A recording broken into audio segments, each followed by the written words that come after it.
What's up, gamers? TC coming at you with another video, and today we're gonna talk about my favorite games of all time. So it's gonna be a long one today. I got some timestamps for you guys down below, so you can go check that out if you want. But for now, I'm gonna let you guys know a bit what's been going on with me. So it's towards the end of the summer. I hope you guys are all having a great summer. I really had a great time, busy doing all sorts of different things. I was hoping to make 2 YouTube videos. Ends up I'm only gonna be making 1, but the other ideas are still gonna happen for sure, which is the house tour.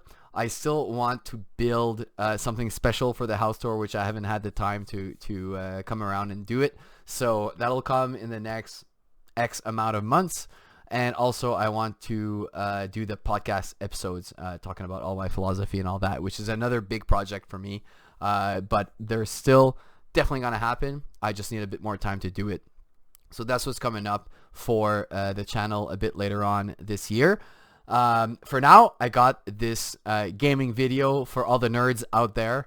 I'm going to be talking about my favorite games throughout my life. Okay, so first of all, before going into the video, I do want to kind of mention that there's some genres that are going to be completely missing from this list because they just don't interest me that much. So for example, first-person shooters. I've played a bunch of first-person shooters throughout my life. I've enjoyed them in general, but they've never really gone to me. Not enough to really become the greatest games in my lifetime.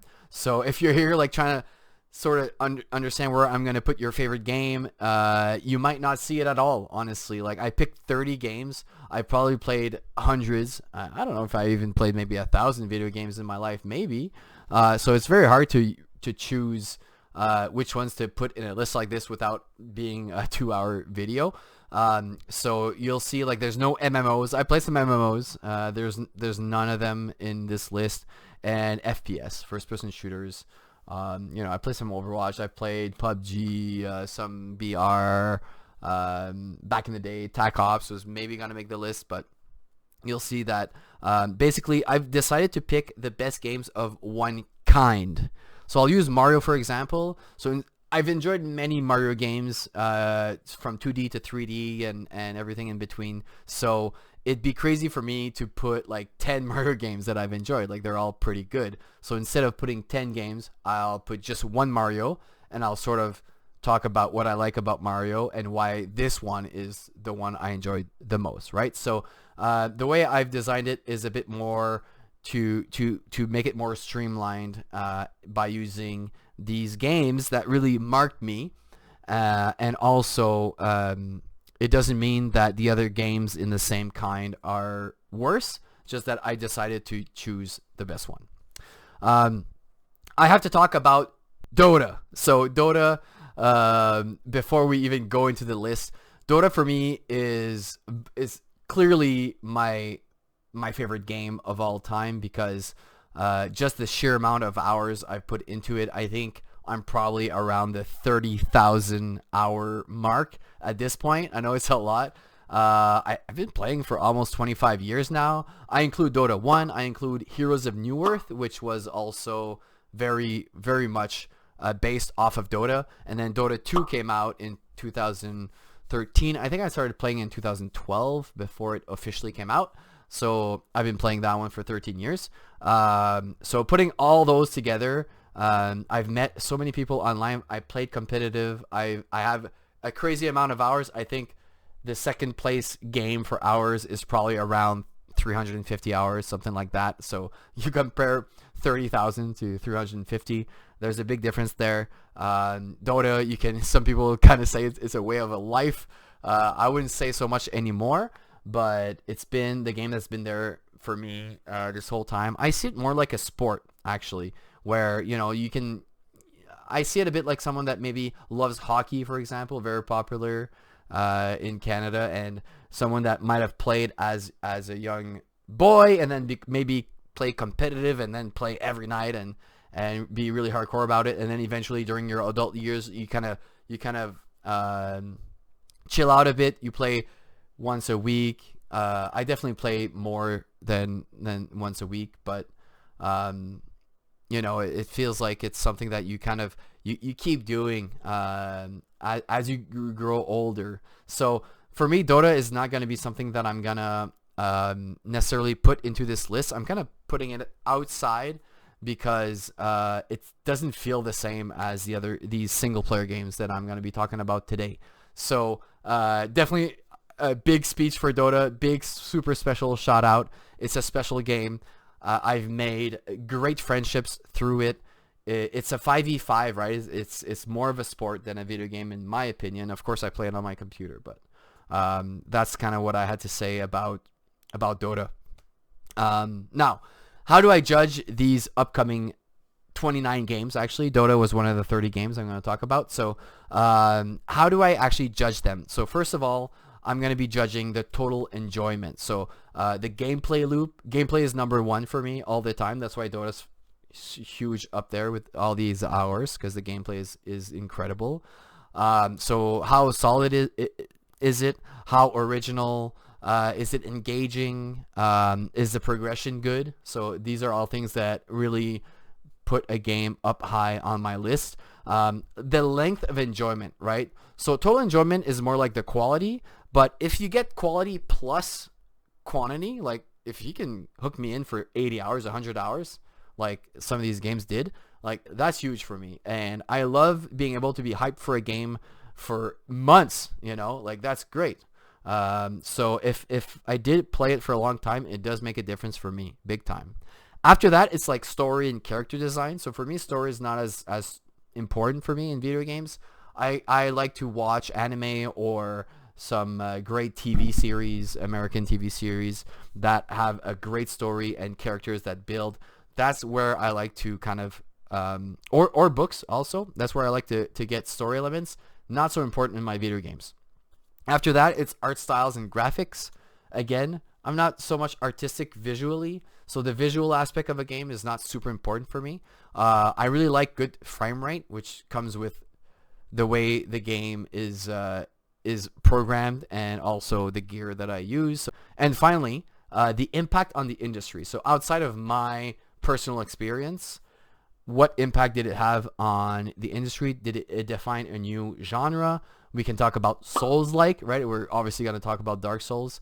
So anything like Dota created League of Legends, and it created a bunch of other games, the MOBA kind of games. So Dota also has points in the originality of the game that spawns a bunch of other games using the same kind of idea. So that is how I'm going to rate these games. And finally, the order I'm going to be doing it is I'm going to look at Nintendo first, because I was a Nintendo fanboy. I'm not so much anymore. I actually don't really like the company much anymore, but they do make great stellar games, and they still do make great games, so I'm not going to take that away from them. And the Nintendo systems is what I had growing up: NES, Super NES, 64, GameCube, Wii. I didn't get the Wii U, I got the Switch, so I got all those consoles. I played a bunch of games, so we'll be starting with Nintendo. And then moving on to PlayStation, which is a bit of a secondary love for me. I got the PS2 Slim. I skipped the PS3, and then I got the PS4. I think I got the PS4 Pro. Yeah, PS4 Pro. And then I got the PS5. So I'm still somewhat of a Sony pony, I guess you could say. Because they have very good exclusive games. And that's the reason why I like PlayStation. I also like playing on my TV and kind of chilling out with a controller. Although the PlayStation controller is definitely, in my opinion, the worst controller, just because of the joystick positions. In fact, the PS5 controller, the haptics are super good for the rumble, but it loses out because of the joysticks. But still, they have good first party games, and I think PlayStation is pretty solid in general. After PlayStation, we're gonna go with the rest of the games, so mostly PC games and other games that I just, it's not a first party, a Sony game or Nintendo game, and then everything else is gonna be PC, which includes Dota. But again, I've already talked about Dota. It's a god tier game. I'm not even gonna put it on the list because it's way too good. All right, let's start this list. So to start off with is gonna be Mario Galaxy. So Mario Galaxy, I chose Mario Galaxy out of all Mario games. It was hard because 64 was such a huge impact on the industry in general and on myself. What a cool concept of a game, bringing Mario to the 3D in a way that was really well done. When Mario Galaxy came out for the Wii, what I liked the most about it was the gravity between the little planets and how all the mechanics worked. I just thought that was so well done. And also there was like these 2D moments in there. I just thought Galaxy was such a cool experience. I know Odyssey, I played Odyssey and that was extremely well done too on the Switch. But in the end, I give Mario Galaxy the best Mario game, and I will put it, it's a platformer. So for me, platformer is not my favorite type of game. It's definitely a type of game I've played a lot in my life. I'm putting it in A, actually. I was wondering S or A. I'm going to put it in A for now. It's probably going to end up being like a top tier A, but I don't think it deserves S, honestly. I don't think Mario... Yeah, that's what I think. All right. So next up, we have Super Metroid. So Super Metroid has a very special origin story for me because it spawned alongside with Castlevania back in the NES days, basically. This is Super Metroid, which is on the Super Nintendo. And these games kind of spawned a new type of game that has existed since then, which are called Metroidvanias, which I have examples of this later on in the list. So the fact that this was the first Metroidvania that I really enjoyed and played on the Super Nintendo, it does have a special spot in my heart. And I think that it's definitely one of the best Metroid games. But I'm not gonna put S yet because it's a great game, right? So that's why I put it in A. But we'll see later on what is an S and double S game in this kind of genre because they do everything better. Okay, so I got Super Metroid over here in A. I forgot to kind of tell you guys about the tier list. So I put B, A, S, and double S because I feel kind of bad for putting one of my best games I've ever played like lower than B. And then you got like S, and double S is just like these godlike, maybe not godlike games, but like extremely well done games. I have DOTA over here, but you know, this one I already said is kind of off the charts, to be honest, for me. Next up, we have Soul Calibur 2. Soul Calibur 2 is a game. So I bought the Dreamcast later in its life when it was cheaper. I bought Soul Calibur 1, and I was never a huge fighting game fan. Like I played Mortal Kombat 1 on a Super Nintendo.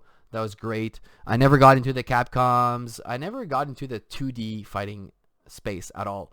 And then when I played Soul Calibur 1, I was like, wow, this is a cool, interesting take on fighting games because you would be able to strafe around and then you have high attacks, low attacks, and you could strafe. So it was a bit like a rock, paper, scissors kind of a system where one attack could be dodged by the right decision, whether it's duck, block, or strafe.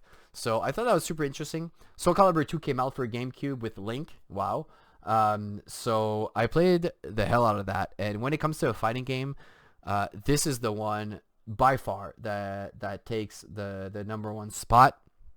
And I'm going to put it, the first one, in the B because I'm not a huge fan of fighting games, but this game does have a special spot in my heart, and it does make the list, which is pretty amazing, but it's not as good as the other games that we're going to talk about today. Coming up next, a big one. Well, they're all big ones for me, but for others, this one might be a bit bigger. So we got Zelda Ocarina of Time. Hey, listen! So the first, Mario 64 makes a splash on the market in the 64 days, and then Zelda 64. That's what we used to call it before we really knew what it was. But Ocarina of Time comes in and really destroys what it means to be a video game. Like, that game was so crazy in all the ways, whether it's gameplay, better than, like, I like the gameplay more than Mario 64, which was already like a golden standard in my opinion. It's not a platformer, sure, but there's some platforming in Ocarina of Time, and it's the concept of so this is what I like most about the original vision of Zelda, which is the most games, where you start, you get your shield, your sword, you might have a boomerang, and then you go around the world. You can't really go anywhere you want. You find the first place you can go, you get a weapon, it unlocks the boss, you kill the boss, and then you have a weapon or something to unlock the next area. So this is the concept of Metroidvania right here.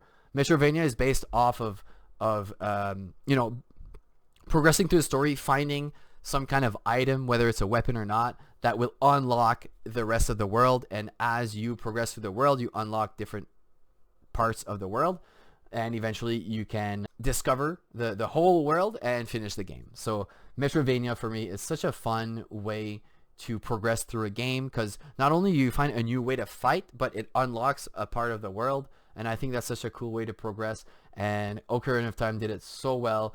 And when you look also at the time travel, you're a young Link and then you become a badass adult Link, which has, you know, just more power, new weapons and all that. What a cool game. Some people think it's one of the best games of all time. I'm not gonna put it in double S, because I do think that for me, right, so for some people it might be double S game, sure, but for me it's a strong S tier game that will stand the test of time. I didn't mention that, but I do not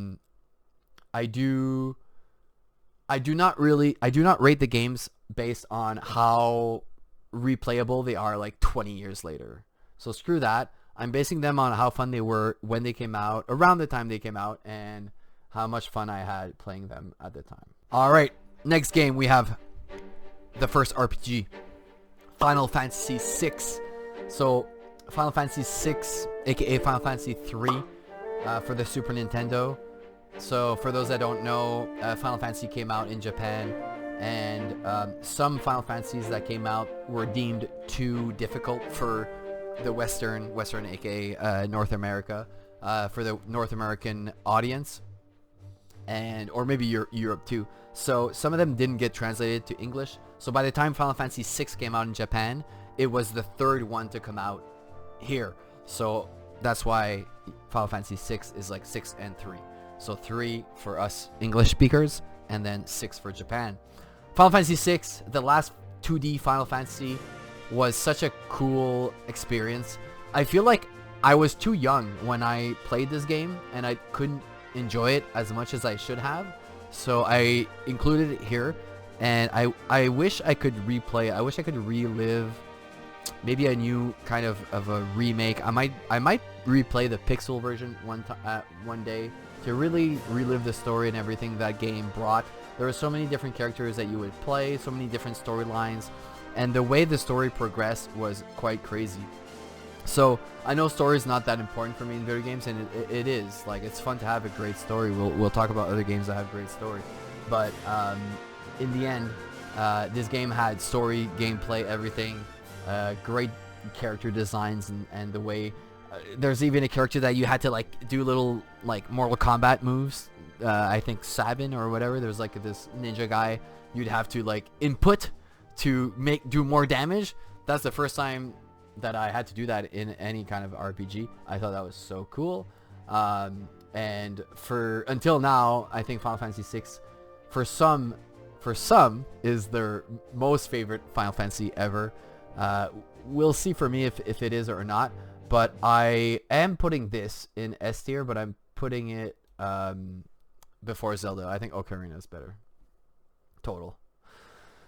Next up, Super Duper Super Smash Bros. Okay, 64. I remember going on a trip to Florida, going to Disney World, and seeing a poster about Super Smash Brothers I think it was in the airport, honestly. There was like this gaming store, electronic store in the airport. They had Super Smash Bros. Poster, and I was like, what is this? Different Nintendo characters fighting? I wasn't really sold at all, to be honest, when that came out, when I saw that idea, right? But then the game came out.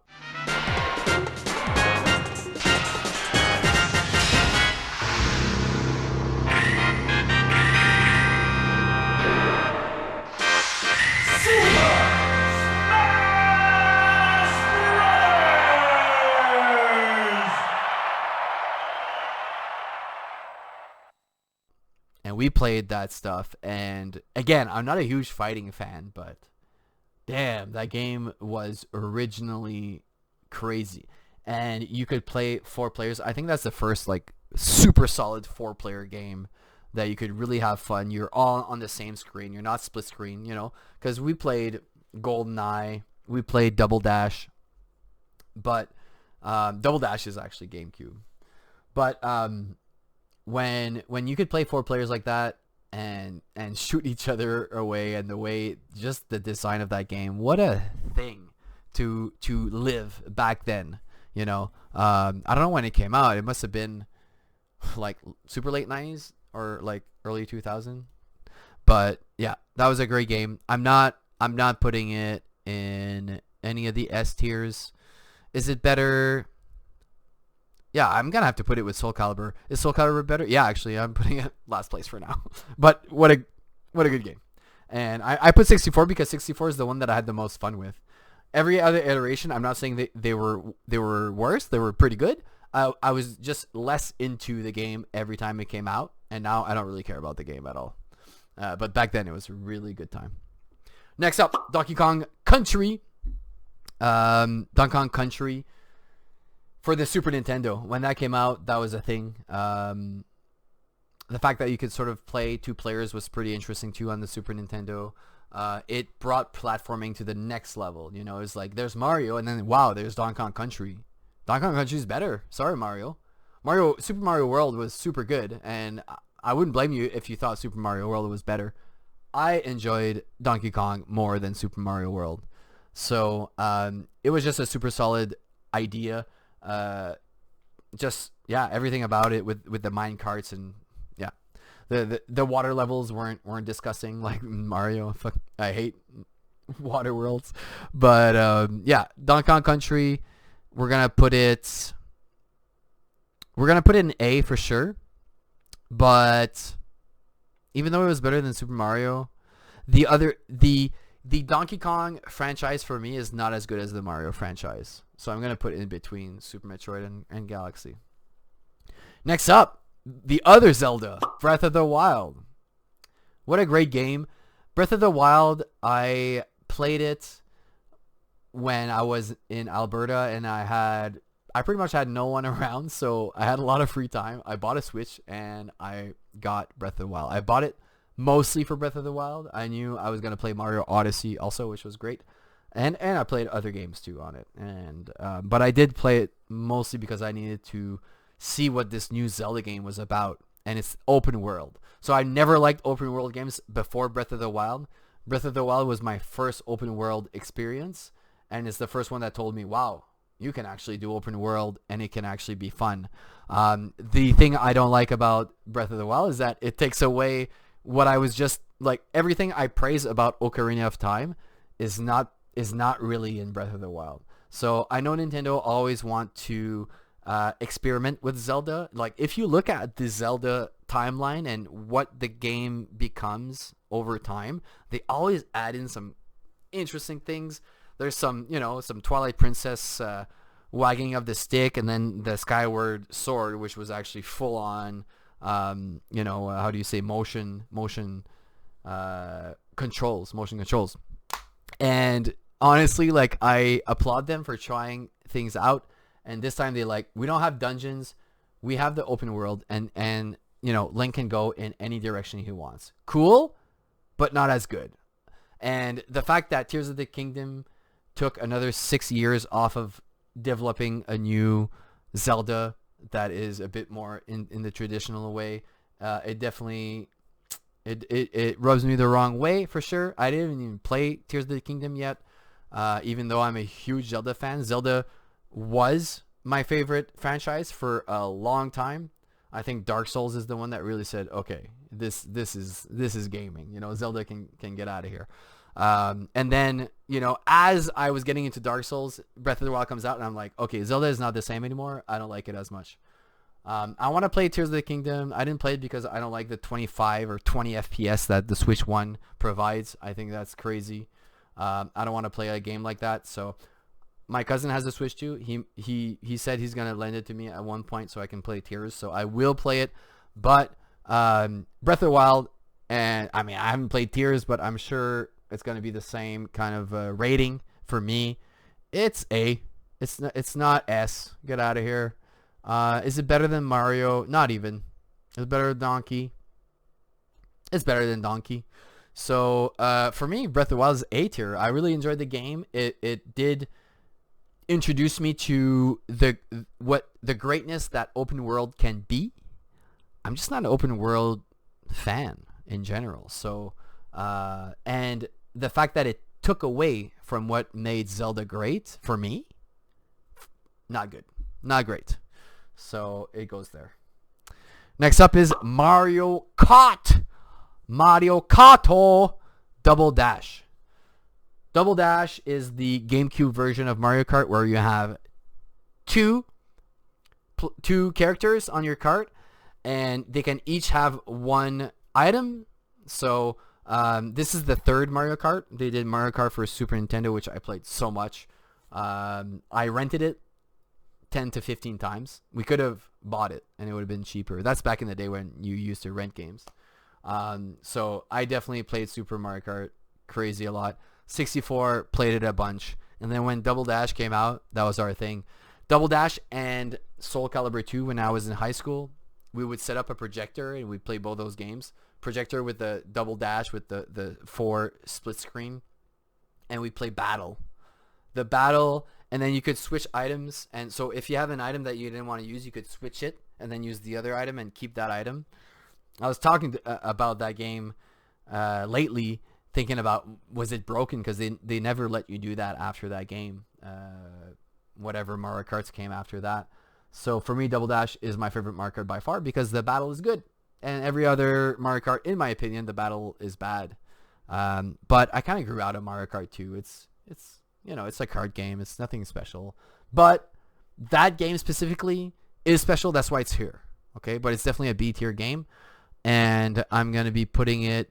I definitely had more fun with Mario Kart than Super Smash. However, Soul Calibur was better than Mario Kart. No doubt about it. Okay, cool. Next up, we got the last Nintendo game, Chrono Trigger. Chrono Trigger as a RPG kind of redefined what is an RPG, how the time traveling, the way characters work, the way you would fight in an RPG was extremely unique. It's not... it did just make the cut, so it is a B tier game for me, but it's something that I think lots of gamers really appreciated back in the day, and I think it really made good strides on what an RPG can be. And also, I also know, and I didn't explore the game as much as some did, but I know there's different endings, and it's very interesting to explore the different ways to play the game. So it's definitely a masterpiece of a game, but for me, it's not a super high tier game. So I'm putting it like before Double Dash. I had more fun with Double Dash with my friends. Like if I'm playing solo, Double Dash and Soul Calibur are obviously worse than Chrono Trigger, but because of how much fun I had with my friends with these two games, I think it makes sense like this. Moving to PlayStation. We still have a lot of games to go, but I am hyped. It's fun for me to talk about all this, and for any of you that are watching the whole thing, I appreciate it. If you don't want to watch it all, that's also super fine too. Honestly, I'd be glad to see any kind of comments in the comment section, letting me know about your favorite Nintendo games, PlayStation and PC coming up for sure. So moving on here to the next game. What do we got? We got Spider-Man. We got the Marvel Spider-Man for the PS4. I'm pretty sure. Yeah, it came out PS4. I played it on PS4 Pro, and man, Spider-Man is my favorite Marvel superhero. In fact, it's my favorite North American, outside of anime and manga. It's my favorite superhero. I think the character is so cool. Not only is Peter Parker extremely interesting, teenager, very tragic. He goes through lots of hard things. He's he's a smart boy. He's a nerd. I do connect a bit with him. I'm not that smart. I'm not Peter Parker smart, but I feel like I can definitely connect with that character, and he gets super cool powers, honestly. I'm also someone that likes to be quick and agile, and I think the Spider-Man powers are the coolest ever. And when I played this game, I played some games on the PS2 that were really good. Spider-Man 2, there was also Ultimate Spider-Man on the PS2 that did a great job. But when I played this one, I was like, wow, this is legit. And then I got to play Miles Morales on PS5. I got to play Spider-Man 2, the sequel, on PS5 also. Solid 60 frames, zipping around New York, being super cool, all sorts of different powers, and being Spider-Man. The story is okay. I know there's better stories in the comic books, that's for sure. So it could get a better score, honestly, if it did better on the story and the characters. But just the gameplay and everything is so solid. I can't believe it. Where do I put it though? Is it an A or an S? It's an S. A low S. But man, being able to control Spider-Man like that, what a thing. It's S. It's S, absolutely. Next up, God of War. God of Boy. Man, I'm playing that game right now. I rebought it on the PC because I have a new PC, which you guys I'm gonna give you guys a spec when I do the house tour. I have a new monitor. The monitor is 240 hertz, but the game on Steam is max 120 FPS. Super solid, super beautiful on my OLED HDR screen. This game, man. This game is so solid on the PlayStation, and then they did a great port. I bought it twice. I did buy it on sale on the summer sale, but honestly, God of War. I didn't play the first 3 games. They look alright. I don't think they're action oriented, so I guess I would maybe like them. If they could remaster them and do like a 3-for-1 deal, I would probably play them. So it's the 3rd time I'm playing through God of War. It's my current game, along with ReFantazio, which I'm playing on Game Pass. And honestly, it's hard to rank it because it obviously takes some combat cues from Dark Souls, which is never a problem for me at all. I think it's great, but it really takes its own vision on it. It's not a Souls-like, right? It's not a Souls-like, but there's the third person fighting, the axe. What a thing!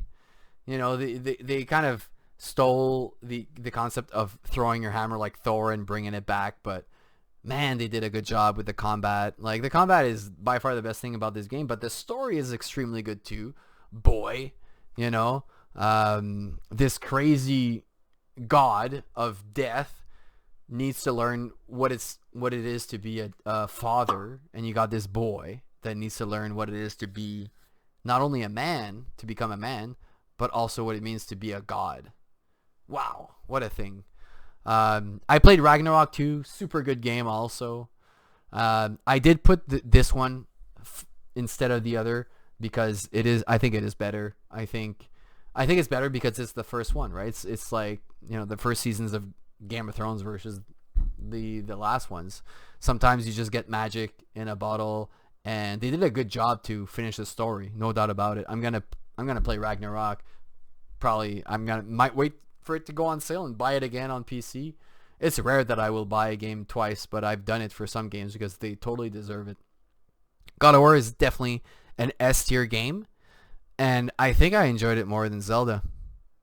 I'm surprised that I'm saying that right now, but I'm gonna be putting God of War in S tier above Zelda. Yep. Next game, Final Fantasy VII. Damn, Final Fantasy VII. So, for most of my life, when I meet Final Fantasy fans, that from the people that are old like me, like 40-year-olds, it's always about Final Fantasy VI, Final Fantasy VII. Some people love 9, 10. It depends. Final Fantasy is a bit like Zelda, honestly, where they always, they reboot the world, they reboot the gameplay, right? They reboot a bit how you're gonna play the game. Some things stay, like Sid is around usually. There's chocobos, and it's an RPG. There's a story element, and usually it's turn-based, but they've changed that lately too. So what is the best Final Fantasy? For me, it's 7. Okay, and the fact that they have made remakes is great. I didn't put the remakes in my list here. I've enjoyed them so much. I'm putting the original because it's the original idea, it's the original story, it's the original way to play the game. I think that if they made a remake into just one game instead of putting it on on 3 different games, which they're doing right now, maybe I would have put the remake instead. But let's be real, the remakes are not as solid as the original, although they're super worth playing for me as a super big Final Fantasy VII fan. I played it when I was in 10th grade, I think. Yeah, I think the year was 2000. I was in 10th grade. I was a teenager. I was playing that on my monitor quarter screen because my video, I didn't have a video card. Whatever was processing my video, it couldn't handle full screen. I could only do quarter. It's super small. Oh, I'd play that crazy. What a thing. What a good memory, and what a solid game. Like gameplay, story, characters, everything. Music. When I hear the music in the new games, I go crazy. I have you'll see in the house tour right there. I have the 3 main characters of Final Fantasy VII disc plates, just standing by. Look behind me. You got got the Buster Sword here. What a thing! When I saw that in Montreal, I had to get it. It's not as big as a real Buster Sword. It's still super big. It's made of steel. It's super heavy. I'm bringing. Let's go. I'm bringing this thing in the first double S tier game because if I can hear the music and it gives me shivers and it makes me want to tear up, then that game did a good job for sure. Double S. Next up, Ghost of Tsushima. Ghost of Tsushima might have been the biggest gaming surprise of my life. I don't know if it is, but it's close. Okay. It looked cool. It's Japan. Sure. Sucker Punch. They did Infamous. I don't know. It comes out. I grab it on my PS4 Pro. It's 2020. It's COVID time. Lots of time to chill and game. And that game completely blew my mind. That game was so wild. The combat, the story, the everything. The exploration. It's open world, right? So I think that's the second open world game after Breath of the Wild that I played, fully, that I enjoyed and I played fully. And it blew my mind. It blew my mind. It's one of the best games I've ever played. I don't know what else to say. I think it's the fact that the combat is so fluid and so cool and so Japanese and so everything. I played the game 3 times over. 3 times. Start to finish. I played on PS5 twice. PS4 Pro, and then there was the Director's Edition came out on PS5, boom. And now it's on my wishlist on Steam. I play it a 4th time on my computer. If it runs 120 frames and ultra wide, I might play it a 4th time on my on my PC. So I'm bringing this to double S, no doubt about it, and it's better than Final Fantasy VII. It's one of the best games I've ever played. Super surprising. It just came out of nowhere for me. I knew it was going to be cool. When I played it, it blew my mind. Crazy. All right, next. Stellar Blade. I played this game. So it is a PlayStation game. And I remember when it came out and, they're talking about the looks of the main character and everything like that. I have no problem having a nice looking main character. We had it back in the day. I think, it's in my movies, in my video games, there's no reason why we should make the characters on purpose ugly. Get out of here. We're in a fantasy land.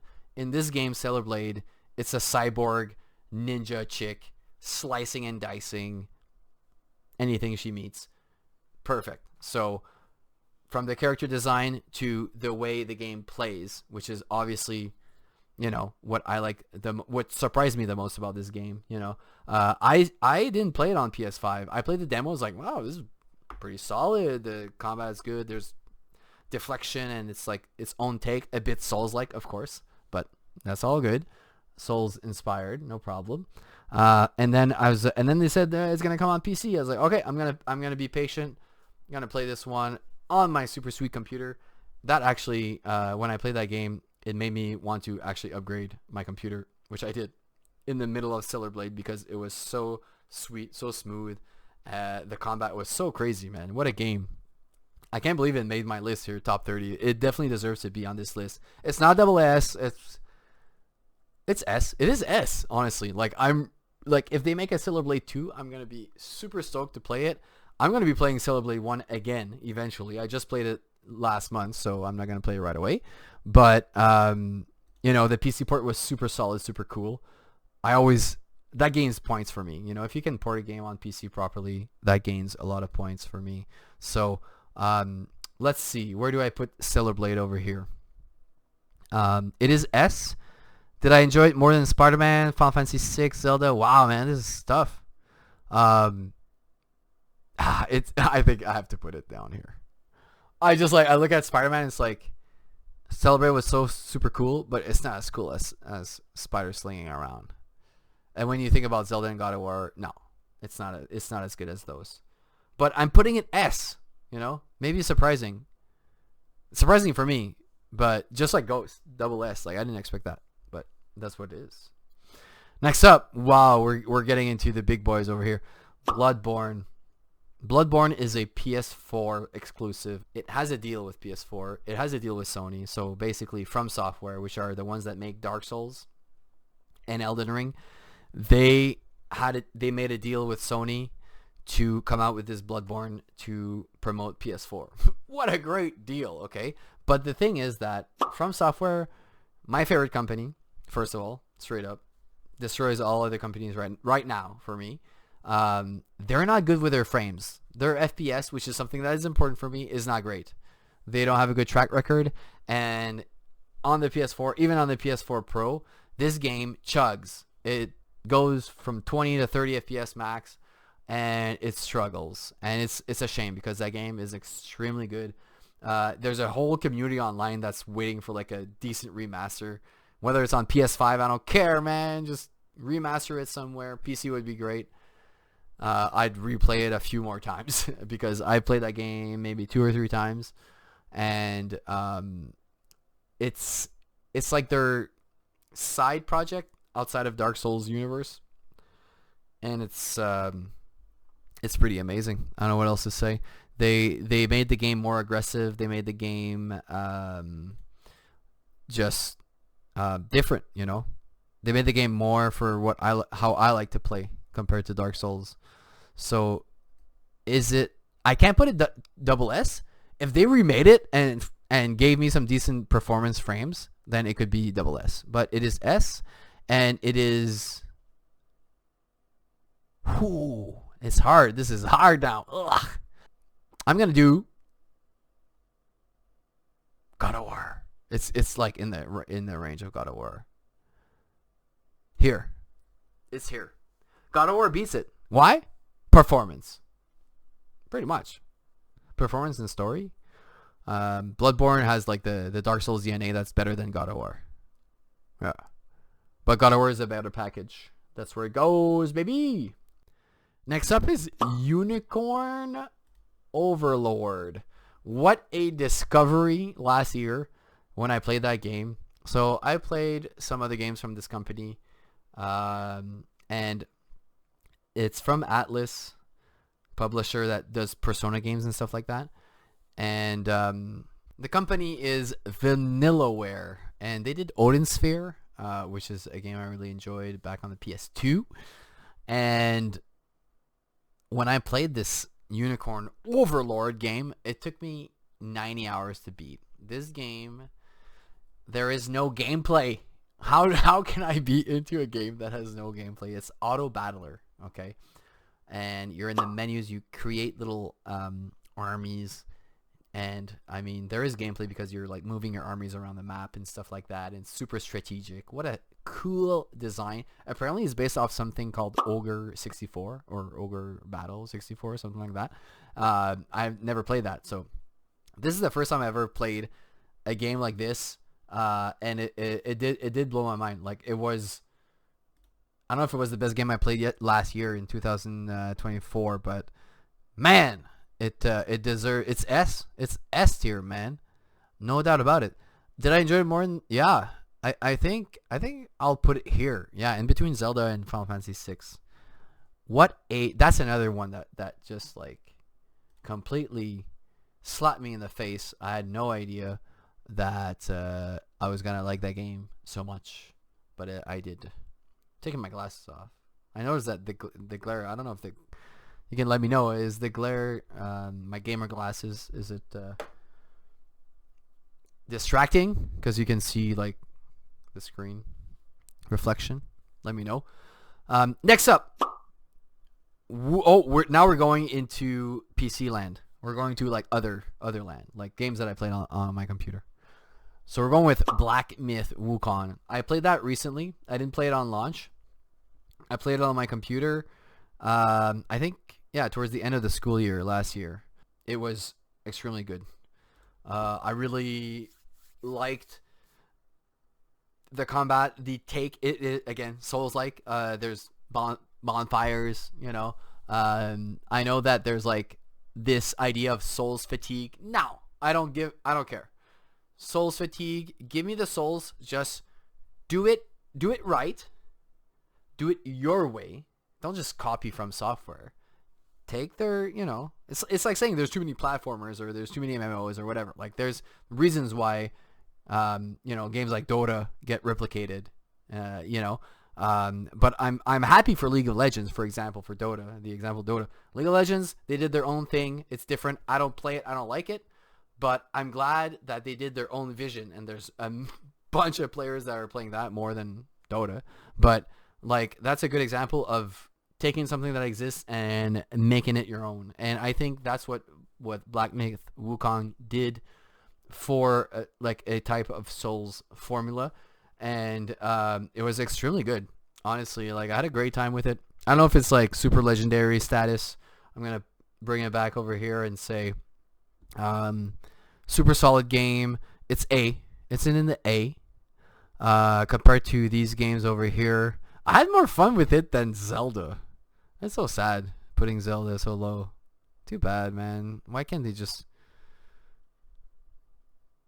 I'm putting it before Galaxy. Galaxy is so cool. Galaxy is a cool A tier. It's not S, but yeah. Actually, Stellar Blade and Wukong is very close for me. I think Stellar Blade was cooler. The combat was cooler. The combat was just... yeah. And just the style of the game and everything was cooler than Monkey Boy. Yeah, Monkey Go Bunk. Good bunker, though. Very good. Uh-oh. Next up, Dark Souls, man.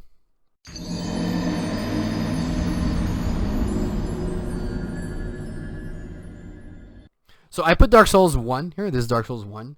But this Dark Souls is representing all three Dark Souls and Demon Souls. So I played Dark Souls 1 on PC when I was in Japan in 2013. I remember very vividly when I played Dark Souls 1 for the first time, and I did not understand what I was playing. I did not like what I was playing, and it took me about 3 hours to really understand what I was playing. And once I understood it, then I was like, ooh, this is a thing, you know? It's so crazy because now, it is my favorite franchise of all time, and the way it starts is like, wow. When I started playing Zelda for the first time, Zelda 1, it was obvious it was a good game. It was super cool. This game was like, wow, you kind of have to die and you kind of have to get wrecked and understand why it's good. So I played Dark Souls 1, and then Dark Souls 2 came around. Right, like a few months after I was done with Dark Souls 1, Dark Souls 2 was coming up, right? So I got to play the Dark Souls port on PC, and then Dark Souls 2 came out on PC and I guess PS3, I would guess. And then I was hooked on Dark Souls 2. People say Dark Souls 2 is the worst one. Maybe I agree. I love that game so much. I played, I think, over 200 hours of Dark Souls 2. I bought it 3 times, I think. And Dark Souls 3 came out in 2015. I was back in Canada. I was student teaching, so I was like doing my student training. I remember telling my class of 7th graders that there was a big game coming out, and I was extremely excited for that game. That was Dark Souls 3, and it was coming out that day. I was like, I'm coming back home after school. I'm gonna be playing that game. They had no idea what the hell I was talking about. Like, it was that those games aren't for younger kids that much. Plus, it wasn't as popular back then. And then I played Demon's Souls after 1, 2, 3. I played Demon's Souls because I bought a PS5 and I got Demon's Souls Remake with it. And Demon's Souls is the weakest of all. It's the first one. Whatever. It makes sense that it's the weakest. That port is extremely well done. So, props to the company. There's a different company that ported that game. They did such a good job. I wish they would port all the games to PC that I like. Like, that was so cool. So, oh my god, Dark Souls. That became a way of life for me, you know. Dark Souls was such a cool thing, and it's double S. But I'm putting it before Ghost of Tsushima. Yep. Ghost was more fun than Dark Souls 1, 2, 3 and Demon's Souls. Maybe it's I don't know. Maybe it was, you know, the Japanese lore and everything. Dark Souls is very medieval, like Western style. Very dark. Dark Souls, very dark. I'm not a huge fan of dark, but you know, they kind of got me into it. But Ghost is better than the Dark Souls trilogy. All right, moving forward, we got the next one, Expedition 33. What a game from France out of nowhere. Ubisoft, a couple of ex-Ubisoft boys have a vision. They dished that company. Ubisoft, boo, very bad. There's not even a Ubisoft game here, although they've made some great games in the past. Let's be real. But they go out of their way and they create this Expedition 33, Clair Obscur, a turn-based game that is not only turn-based but very action-oriented, with a story that I haven't experienced in a long time in a video game. Hopefully they win Game of the Year 2025. That'd be so cool. I'd be so hyped for them. Anyway, it's like a comeback for a vision and passion for the games that, at least in the West, we haven't had in a while, you know. It's all Chinese, Korean games and Japanese games that are doing the job right now. You know, European and North American games are pretty bad, so this one was a nice, super nice surprise, and also, you know, a small team executing their vision extremely well. So I give a lot of props. I'm giving it a double S, but I'm gonna put it in the lower double S before Final Fantasy VII. What a cool game. Man, I can't believe I put that over God of War and Bloodborne. It deserves it. Just for the storyline of the creators, and then the actual game and how it feels and how it was done. Just a wow. Big wow. Next up, Hollow Knight. Oh my god. What do I say about Hollow Knight? It's a Metroidvania, right? So we talked about Metroidvania for Super Metroid. It's one of the best. It's he's here. Ugh. Man, it's hard. Right there, that's Hollow Knight. This is gonna be Silk Song coming up. Supposed to be out this year. We'll see. It's been years we were waiting on that one. Either way, the Hollow Knight game was just really brought everything together super well. Their own vision, their own way to do it, but clearly super duper Metroidvania style, well done, extremely well done game. I played it twice over. Now I'm just waiting for Silksong. Where do I put it though? Shoots. This is getting hard now. This is getting hard. I think it's S. I don't think it's double S. I think it's S, and I think it's... Is it better than Spider-Man? Yeah, it's around here. It's definitely around here. So it's gonna be better than Celeblade. Not as good as Spider-Man. GG. There we go. Next up, Path of Exile 2. Damn. I'm so glad. I don't know why. I'm just happy that Path of Exile 2 is the ARPG. So ARPG is action role-playing game. The title is not really representative because usually it's Diablo-like, you could say, or isometric view, which is like when you see from above and then you control with your mouse. But this game, I played with my controller, and that was super cool. And, you know, I really like Diablo 2. These games, Diablo 4, D4 bad, D4 good, and then bad, I don't know. D3, fine. I was in Japan, I remember, and then the server errors. So I've always enjoyed these kinds of games, but they were okay, you know. They were never my main kind of thing. I'd play through the story once, maybe twice, and then I'd get over it pretty fast. This game, Path of Exile 2, it's not even out yet, first of all. I played 80 hours of the beta that came out. We could buy it, and I was extremely impressed. I never felt you know, a game like that feels so good with the controller. I played the monk mostly. I tried most classes, but the monk was my main, and that was such a cool, just visceral way to play a game like that, and it really stuck with me. I can't wait to play more of this game. So usually if I play 80 hours and I'm fully committed to the game, and even at the 80-hour mark, I was like, I could play more, but I'm gonna stop because the game's not finished yet. I'm gonna be going back to this game maybe soon with my new computer. It'd be nice to play it again. But apparently they're coming out with all the acts soon. Whether it's coming out completely or not, I'm gonna play it again when all the acts are out, and I'm gonna enjoy it so much more, even more with time. So this is my ARPG of choice. It's not even close, actually. So PoE 2, ARPGs, you know, not my favorite kind of games. I'll put it top A. Yeah, let's put it here. I don't know if it's S. It's not S for me just because of the genre. That's all. The genre is not that appealing to me. But that game, man, it does a good job at what it's supposed to do. Here we have Rocket League.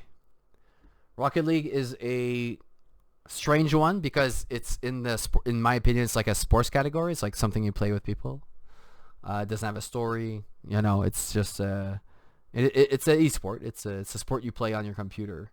So I don't even know if it should be there, but I've played a bunch of hours. I think it might be my second most played game, again, because it's a sport I play with people. I don't think I've ever played this game alone. Maybe a few times when it came out. I bought this like in the first year. I think a few months after launch I bought it, 2016.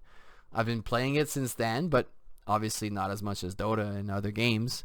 But it's a game that's the engine is such a sweet playground for me to play with my friends, and that's why it's here, because it does such a good job at creating these so interesting moments, flying in the air and then hitting the ball. I love the new drop shot mode. We play that with my friends, and that's my favorite thing to do. I'd say 2v2, 2 versus 2 with 4 people that you know on Discord. Everyone on Discord together play drop shot. For me, that is the best way to enjoy this game personally. The regular game is fun too. We had such a blast playing that for years and years before drop shot came out. For me, it's like drop shot's the thing. Sometimes I don't play it for months in a row, and then it's like, whoa, my friends are playing it. Let's go have a round. And it's a very solid game. I'm putting it in B. I don't think it you know, for me, it doesn't give me the feelings that all these sweet ass games give me on top here, AS, but it does have a spot, okay? And I think its spot is it? It is. It's better. It's better. It's maybe a recency bias, okay? But I've had more fun with my friends in Rocket League than Soul Calibur 2 and Mario Kart. So that's why it's going here. At the end of B. Next up, Ori. Talking about, Hollow Knight. Talking about Metroidvanias. This is, did I put the second game or the first game? Either way, both games are together here. Ori 1, Ori 2. I did like Ori 2 better because you have access to weapons and the fighting is better. Not that it matters too much for the first game anyway. The first game's fighting is like shoot balls that kind of auto aim. The second game you actually have swords and hammers and stuff like that. So the second game was better for that. But everything else about the game was good in both titles. And that company moved away from Ori to create No Rest for the Wicked, which I also bought in early access to support them, which is an extremely good game too. I would recommend it. It's not in the list right now because it's not complete yet. I don't know if it would make the list. I like Ori more, but yeah, I'm so glad to put Ori in here because if anything, I just want to encourage companies and devs to create more games like this. Metroidvania is the bomb. Let's make more high quality Metroidvanias, please. So Ori gets, where does it go? It goes in A. It's an A feeling for me. Where does it go in A? It's like a Wukong feeling, I think. Yeah. Better than Wukong. Let's go. But I think Galaxy was more fun and Path of Exile too. Indeed. There he goes. Jedi Survivor. I'll go quick for this one. I'm just a Star Wars fan. And when Jedi Fallen Order and then Survivor came out, I was very happy because Star Wars is in a very bad spot, especially with Disney. Not saying that they did all terrible things, but the general consensus is that they've screwed up Star Wars. I believe that too. There's a few gems out there. I'm not going to go too much into a Star Wars rant, but when those games come out and they do Star Wars right, they're not perfect games. It's not perfect Star Wars either, but it makes sense. The music's there, the mood's there, the respect of the Star Wars lore is there, and you feel super cool. Anytime that you let me like force grab someone and then stab with a lightsaber or push a big monster over a hill, that's so cool, man. Give me a Star Wars game. I love Jedi.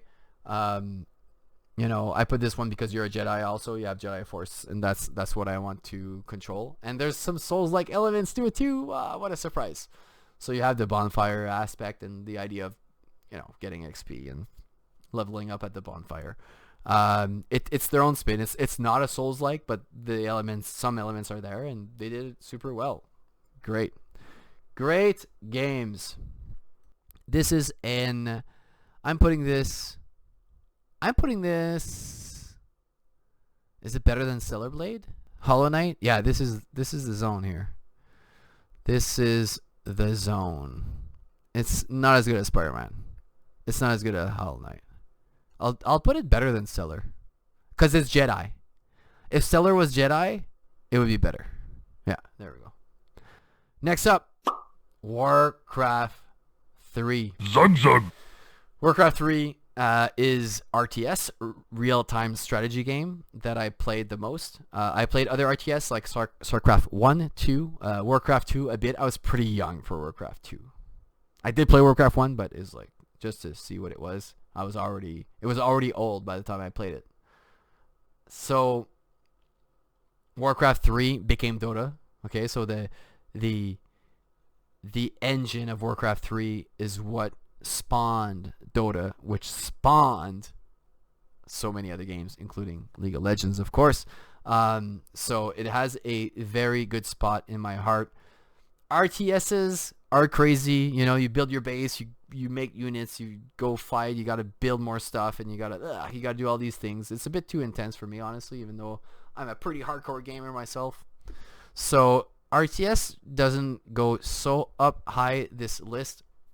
But the cool thing about Warcraft 3 is that they had heroes, and heroes would gain XP and have spells and make a big difference in team fights. And for me, in an RTS, that was the coolest thing ever. I wish we could have had Warcraft 4 instead of StarCraft 2, but they did World of Warcraft and they continued the storyline through that. World of Warcraft, huge success. I can't blame them for that, but it did take away my Warcraft 4. That's okay. I played StarCraft 2. It was fine. I didn't play it too much. When I played it, I was like, where's my XP? There's no XP. Warcraft 3 had XP, had heroes. Super cool game. So where do I put it? This beautiful RTS that's spawned Dota, the game that I played the most in my life. I'm going to be putting it, I think it's... Is it S? It was quite a game. It was quite a game. It is S. It is S. It really... I played a lot of it. I even like created Hollow Knight, Spider-Man, Zelda.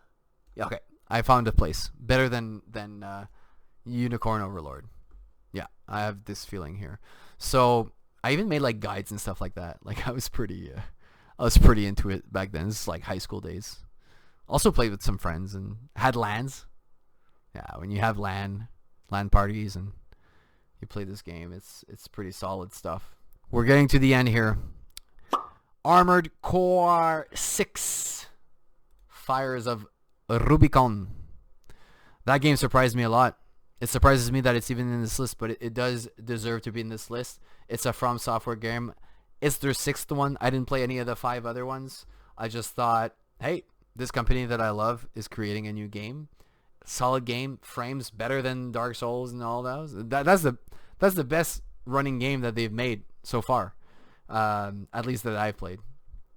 So it's like a B team. It's not the main team, but it's like a B team, and they're slightly inspired by like the targeting system of Dark Souls, but it's definitely a mech game, and you spend half the time in the garage creating your dude. Oh, I'm gonna put this gun here. Then I'm going to put like a rocket launcher on my shoulder. I'm going to have 2 shotguns.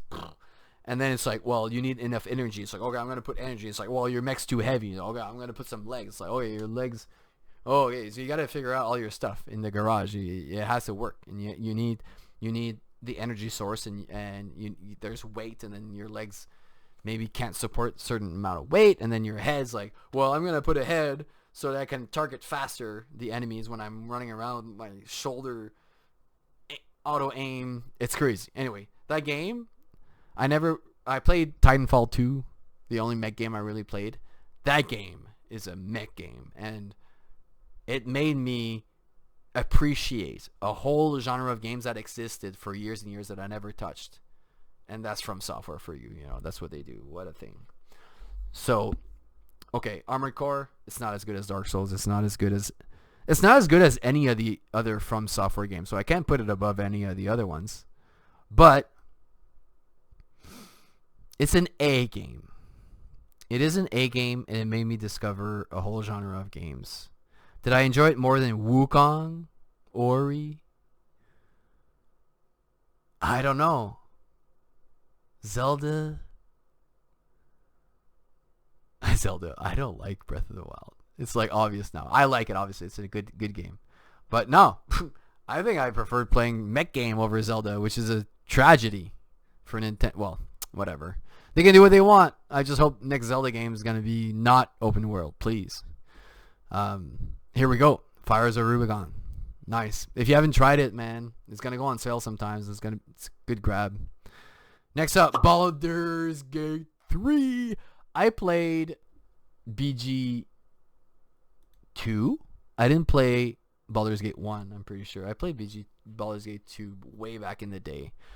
I didn't even know it was on Dungeons & Dragons system back then. I was just like, oh, it's an RPG. It's kind of weird, turn-based. Okay. This game, though, I played this game with my 2 cousins. We were 3 characters, and we would only progress together. It took 95 hours to finish the game over months and months. I don't know how many months. I'd say 5 months. We played every Wednesday for a few hours. 2 to 4 hours, I'd say. That was such a cool experience. I never played through a RPG with a story and everything with other people, and we were evil. That game lets you do whatever you want, literally. and it's like a sandbox with a story involved, with cool NPC characters that we kind of killed off. That's our choice. We didn't need them. We were 3. We just did the game with 3 people. That's what we wanted to do. And that's what's crazy about this game. You just do what you want, and you play it how you want. Man, Larian is such a crazy studio. These games are not like my favorite types of games. Like these, again, it's isometric. You see from above, and it's turn-based. You pause the game. You tell your dudes what to do. They have their turns. Okay, it's not bad. It's the type of game I've played before, but it's not my favorite type of game. I like more action-y oriented. But this game was what a thing. So I'm bringing it. Where do I bring this game? There's no way I can put it under S. It's absolutely an S tier game. I think for just how amazing that game is. So here's me putting in a game in double S.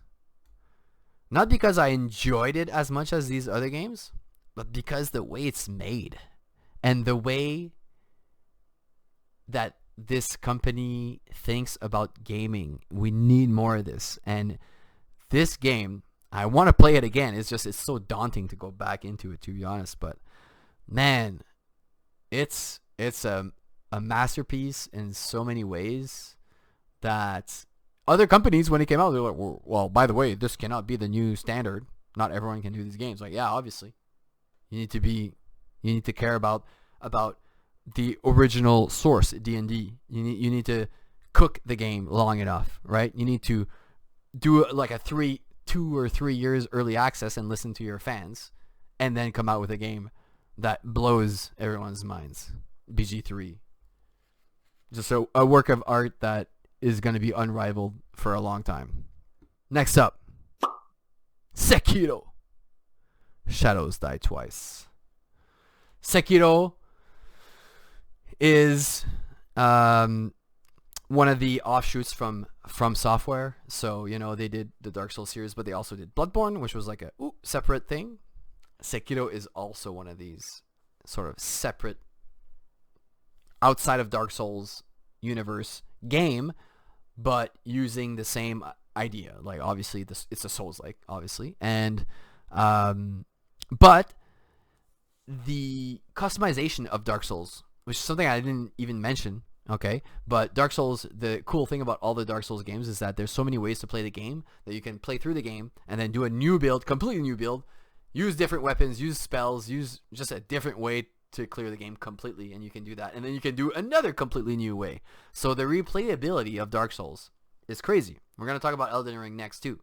But Sekiro has less different ways to play. The game is designed to play in a specific way, and it's very fast. Makes me think a bit of Bloodborne. Bloodborne is faster, more aggressive. It's a bit more like, Japan theme instead of medieval theme like Dark Souls. And the game executes on what it sets out to do. I'd say almost perfectly. I mean, there's nothing that's perfect, but damn, that game was, I think I played 3 times over. Again, it's not that replayable, but it's such a well done game. And I don't know what else to say, honestly. There's a story, but it doesn't really matter. The gameplay is so ridiculously good that it trumps every other game, and it's on top of the double S over here. It's funny because Ghost and Sekiro came out in the same time period. I remember the trailers coming out for them around the same time, and I was like, ooh. I was like, oh. Ghost is not from Software. So it's not going to be as good as Sekiro. And I was right, but man, Ghost did really surprise me, okay? And there was a time where I thought Ghost might have been better than Sekiro, okay? But this is me sort of thinking about it over time after playing both games over and over. And the combat in Sekiro is clearly better, so that's why it's better. The exploration and the story in Ghost is better. There's also probably more ways to fight in Ghost of Tsushima also, but just the core sword fighting, let's say, of Sekiro, which is based in Souls-like combat, is better than Tsushima. So it is on top over here. Now if we talk about Sekiro, we have to talk about Elden Ring. So Elden Ring came out the biggest game release of my life, for sure.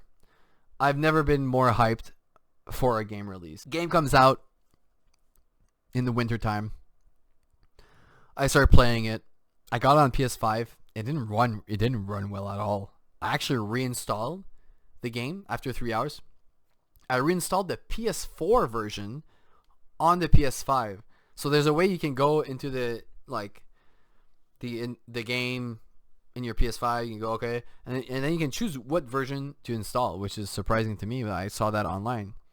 So if you install the PS4 version, it's less taxing on the PlayStation, and you actually get 60 frames. So that's the version I played. And when I played that game, man, what a thing. Those are the experiences, just like Sekiro and Ghosts. All the double S games over here. You play that and you just think about it, right? Those games that stay in your head after you're done, stay in your head when you go to bed, you know. It's not that, to be honest, sometimes it's not that healthy, but it's like, man, those games are so good. The experience is so extremely cool. You're working just to finish work so you can go back home, get some hours in. Man, Elden Ring was a thing. To me, it was like, wow, this is the best game I've ever played, you know. And then I think I'm up to 320 hours in Elden Ring, and I'm so glad that it also kind of broke through the mainstream. And it, you know, before when I say I love Dark Souls, you know, there's even gamers didn't know what I was, you know, it's like not all gamers knew what I was talking about. I think now when you say Elden Ring, like most gamers, even maybe non-gamers, know what you're talking about. Okay. Actually, when I met my girlfriend for the first time, I mentioned Elden Ring. She knew what it was. Okay. She's not the type to play these kinds of games, but she knew. And I was like, okay, that's different, because if I say, oh, I love Dark Souls, she wouldn't know, she wouldn't have known. So it's really cool that Elden Ring really broke through, and broke through the mainstream and really, demonstrated why these Souls-like, why From Software is on top of their game as a company. And for me, they're my favorite company by far. And it's obvious because, you know, I used to think Zelda was the greatest thing of all time, but look at this. Zelda's getting wrecked here. Nintendo's getting wrecked. There's no Nintendo up here. Zelda Ocarina of Time is my highest Nintendo, and even after that, they're only an A and B. And From Software is all over the place here. So where do I put Elden Ring? I thought about it a lot. I called this the best game I've ever played in my life. But after reflecting over a few years now since Elden Ring, playing the DLC, it is my second favorite game of all time. And Sekiro holds the title. Why? Because the gameplay is better. The gameplay, what they have designed is unique. And even though I played about half as many hours in Sekiro, and it's less replayable, that first and second game playthrough is something that I might not ever experience ever again in my life. And Elden Ring did not bring me there. Close, but not there. But I'm glad I have both, honestly. Elden Ring, I can still replay it and have a bunch of fun. Sekiro, not as much. I'm probably gonna replay Sekiro again for sure. But that experience, you know, when I look at how I judge the total enjoyment, the gameplay loop, the originality, the engagement, the progression of the game, how hard it gets, the crazy deflections, it's crazy. It's also, I've always liked dexterity builds in Dark Souls and Elden Ring and stuff like that. And Sekiro kind of brings this dexterity, dodge and deflection and parry to a next level.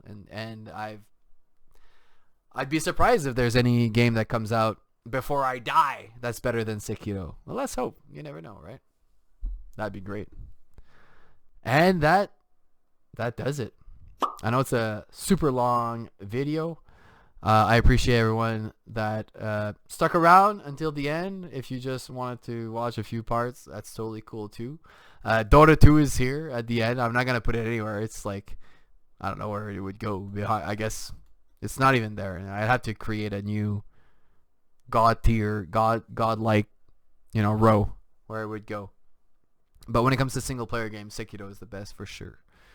Dota is just like a monster of a game that's just so fun. But there you have it.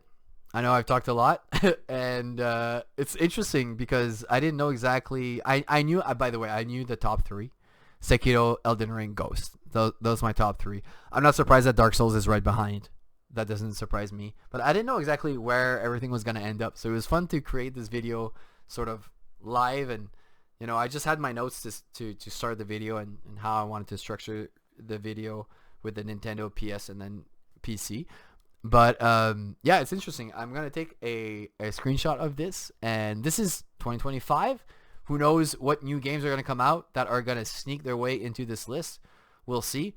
But I figured, it's a good time for me to look back at all the games I've played and sort of rank them in a way that makes sense for me. And I'm guessing for you, like, that's the cool thing about gamers. Okay, so I'll finish on that. The cool thing about gamers is that for you, your list might look completely different, right? I don't even have one first-person shooter, whereas some other people, like my friend Alex, for example, he'd have a bunch of first-person shooters up there. He's enjoyed them so much, and that's totally cool. Like we all have. There's so many games to be enjoyed in the world, and even though there's a bunch of flops that come out, like Concords and stuff like that, there's still so many good ones that are coming out and really showing us creativity and ways to engage with media and ways to be active without just flopping on your couch watching TV. Like, get out of here. This is what I live for. And this is only 30 games of like hundreds that I've played that I've enjoyed. So that's about it for me. This is by far the most nerdiest gaming video I've made, I will probably ever make. And I'm glad I did it. And I'm glad it's a long ass video, and that's all good. So for all you guys watching, have a good day, a good night, and peace out, gamers.